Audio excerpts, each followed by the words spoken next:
Welcome, students, to the new semester. I trust that you've had a good break and a refreshing holiday period, and that you are ready to come back with excitement and energy, and that this will be a fantastic semester and you'll enjoy this module. I create this video at the beginning of every semester in order to just provide some reminders and also to give you an idea of what you can expect in the way of in terms of how I work and what my expectations of you are. Some of you may have seen this video before, and various iterations of it have been available every semester, but I do tweak it a little bit depending on how the needs do change or if things change at Togi as well. So let's get started. As I mentioned, the intent of this video, I always start with intent. So the intent of this video is to outline what you can expect of me or from me, have an idea of how I operate. For some of you maybe that have joined from other institutions, welcome firstly, but you may not know how I work. So this is giving you an idea of how I operate. And for those of you who've not had me as a lecturer before as well, this will give you an idea of some of what you can expect. I also want to provide the why. I find the why is exceptionally important. If we understand the why, the how becomes easier, the what becomes easier, and everything else thereafter makes sense. And of course, I'm also going to provide a number of reminders. So just a quick hi from me. My profile is available on the module page, but just some quick details. I've been with Togi since 2017, which was the start. I have facilitated various modules such as classroom management, assessment theory, academic literacy, and I still facilitate educational psychology 1 and 2.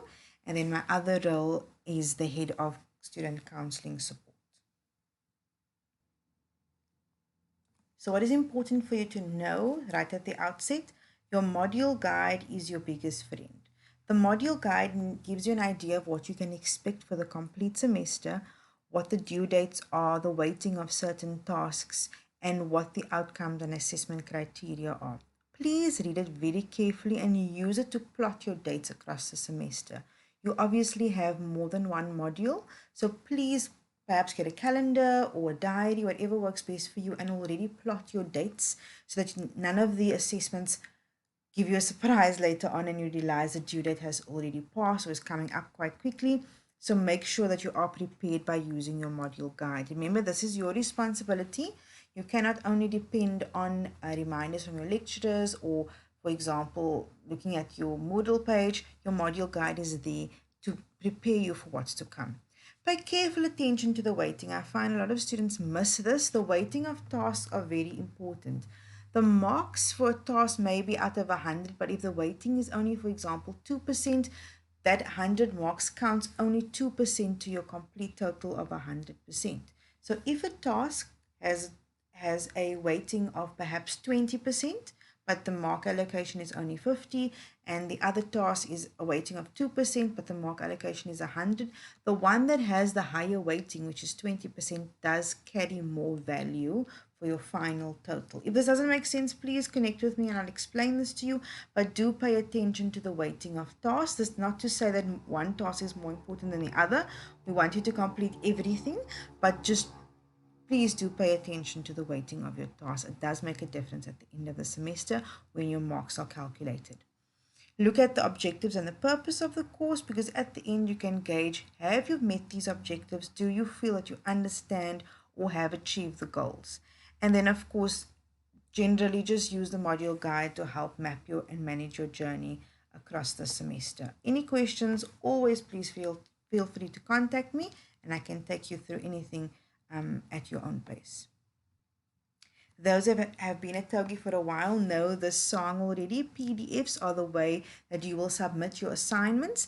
The reason that we ask for your assignments to be submitted in PDF is because it allows us to mark it on Moodle, so we can give you specific feedback. We can give you little comments on your assignment. If you submit in Word or PowerPoint, for example, we cannot do this, and so you'll be losing out on valuable feedback from your lecturers because you've not provided a PDF. Beyond this, PDFs allow your work to be unchangeable. That's no one can edit your work, no one can add or take away from your work. And also, when we do have our work moderated, it needs to be in PDF version. So if you need any help with how to save as a PDF, you're also welcome to contact me and I'll take you through the process. Now, referencing is quite a big one. I feel that students hear this a lot, but I don't know if we've really internalized it because referencing often seems to be one of the biggest challenges that students do face. Now, I've created a bit of a referencing video for another module, which I will upload to this module as well, so you can use it as a reference point. But importantly, on the student academic support portal, which is available to you, it's run by Dr. Miller at this time, she will be able to help you to really understand referencing if you have any specific challenges. That being said, if you do want to contact me and go through referencing, I'm very happy to do so. Referencing is important because it helps you to give credit to the person or to the author who has written the work that you've read. It helps other people to find out what sources you've used to really inform the work that you are presenting. And also it gives you a chance to look at different perspectives on the topic that you are focusing on. It's exceptionally important. At TOGI, we use the TOGI Harvard referencing structure. You need to download on the right hand side of your Moodle page in a block you'll find, and under the important documents you'll find the TOGI Harvard referencing guide. We do update it regularly, so please have a look at the structure of the various references. Many students have given us feedback about the guide and therefore it's tweaked accordingly to make it as simple but also as effective as possible. So please do go through that as well. If you want to have a one-on-one session to go through referencing with me, please do so after you've watched the video I've provided and also the information videos that is available on the Student Academic Support portal.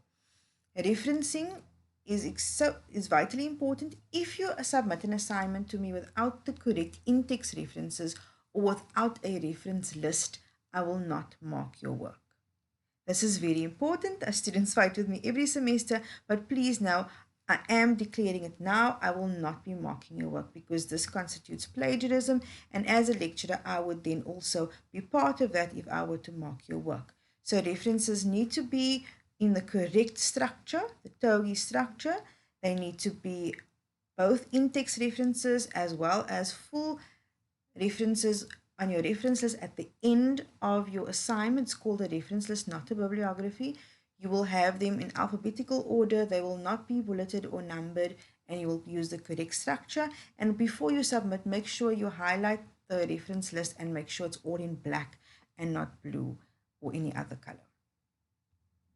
So include as many references as you can because you want to do as extensive research, you want to read as extensively as possible, but of course only use references that you have read. I do check references regularly, which is why my marking takes a bit longer.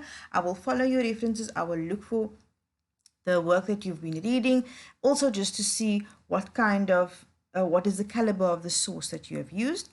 I've also added a little bit of a link here. It is a blog. We don't use blogs as references in our academic work, but I'm providing this for you only as a source of quick information.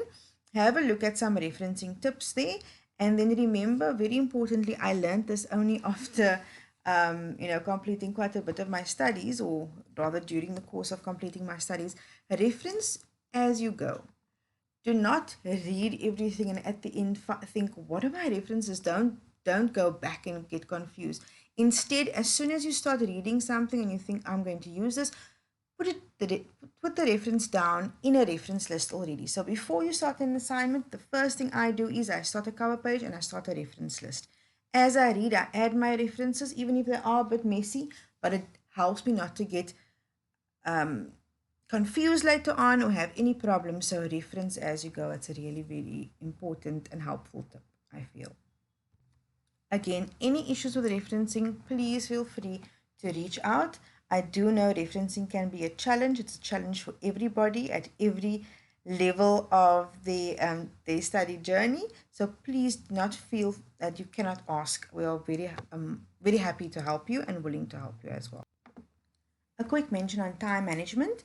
You have many courses, but not just that. You have life. You have families, you have jobs, you have sports, hobbies, hopefully a social life as well. Try to plan carefully so you can avoid running into problems. Oftentimes, many of us, and I've been guilty of this in the past, we leave our assignments for the last minute. It's due on Sunday and we only start on Saturday, or in very terrible cases, we only start on Sunday. And what happens is load shedding happens, or we're not feeling well, or something else comes up, and this causes a huge problem. So please try not to leave everything for the last minute. Plot and plan your work carefully. Keep in contact with your facilitators. It does help because they provide support and help you to understand the expectations. Please, in my modules, use the group forums or the student forums. We'll discuss assignments. You can ask questions about assignments. I often find students do not ask questions about the instructions and they misinterpret. I'm very open to discussing assignments with you. The goal of assignments for me is for you to gauge how much you have learned and to practice your skills. It's not for me to catch you out. Ideally, I would like all of you to get full marks. So if I can help you to achieve that goal, for yourself, the marks is important to you, but for me, I want to see your learning and I want to see you growing. So that's important. So please do feel free to reach out if you need help. Rubrics are extremely important. All of my assignments will have a rubric, obviously besides the quizzes. Please pay attention to them. You can get full marks if you understand the rubric. Use the rubric both at the beginning of your assignment and at the end of your assignment to ensure that you've met all of the expectations of the rubric, and obviously as a guide while you're doing your assignment as well. It's a great way to track that you are doing what you're supposed to be doing, and it's also a way for you to ensure that you are achieving the marks that you want to. So reflection is a very big part of what I do and expect from my students. When I talk about reflections, I'm going to expect you to consider your own experiences when we are in this learning journey. Think about your behavior. What are your thoughts? What are your opinions? Reflect on the assignments. Reflect in the assignments. It helps a lot to really reflect when you are learning something new. How does this apply in my life? Does it apply? Do I agree? Do I not agree? Once we reflect on things, it helps us to internalize better. It helps us to make sense of what we are learning. It also helps us to really internalize and evaluate the information that we are receiving to find out, do we agree or do we not agree? You don't have to agree with everything you are learning.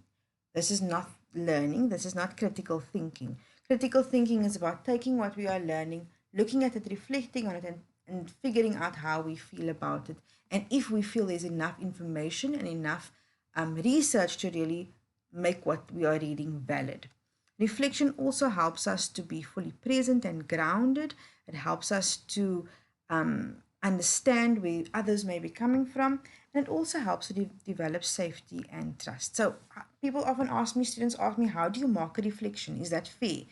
I do not mark a reflection in terms of the personal story or personal conversation that you are presenting. Rather, I mark the reflection in terms of how you're explaining it, how you're articulating, how you're evaluating, applying, how you are presenting what you are sharing with me, but not necessarily the content of your reflection. So just remember that reflections are an important part of this journey as well. Okay, so every task that I present to you, I've chosen for a reason. They build upon each other in different ways. So I will build in various skills to ensure that you are able to then do the next task, but like scaffolding. So nothing I do is just because. I do it because there is a reason and there's a skill that I want you to develop. I provide a lot of feedback, so it does take a little bit longer to get it back to you, but I do provide detailed feedback because I read everything that you submit to me, as well as I read the sources that you've used as well. Overall marking is based on weighting, so pay attention to this. As I said earlier, missing a task can have a very big impact. There is a process to follow if you request extensions. Please do not request extensions for reasons that are not valid. But of course, there are certain life events that do take place. You will have to follow the extensions protocol, which is applying for an extension via the course moderator or the course head, who is Ms. Naima Pretorius, and she will then approve your extension depending on the validity of your reason. Online meetings are available. Please request it. I'm happy to do online meetings one-on-one or on a, I said last year, or as a group as well. I'm happy to do that with enough notice as regularly as you need to meet. Okay, some quick tips. Do not use contractions, things like can't, don't, wouldn't. Please rather type out the complete word. This would be more correct in academic work. Remember, when you're writing an essay or you're writing paragraphs, 1 point per paragraph, which you will explain and discuss. Do not put many points in one paragraph.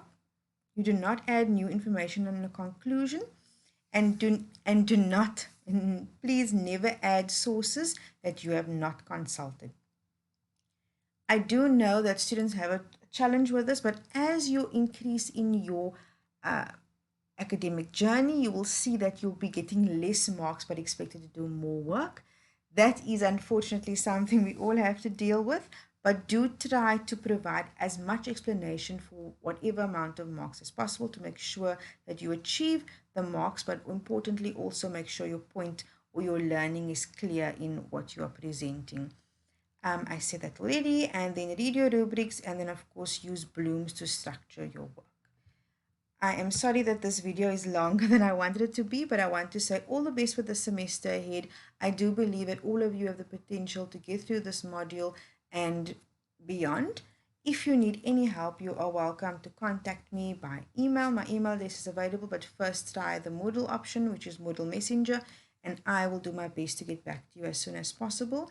If you have any challenges with the way I work, please do chat with me about it. I'm very open to critique, and if you find a challenge with that, or you don't find that we can find a solution, you are more than welcome to chat with the course coordinator, Ms. Naima Pretorius, or and then after the HOD, which is Ms. Adrien van As, and they will help you as much as they can, and try to help us find a solution to whatever issue you are facing. All the best with the semester. I wish you the best of luck, and let's make this a successful one.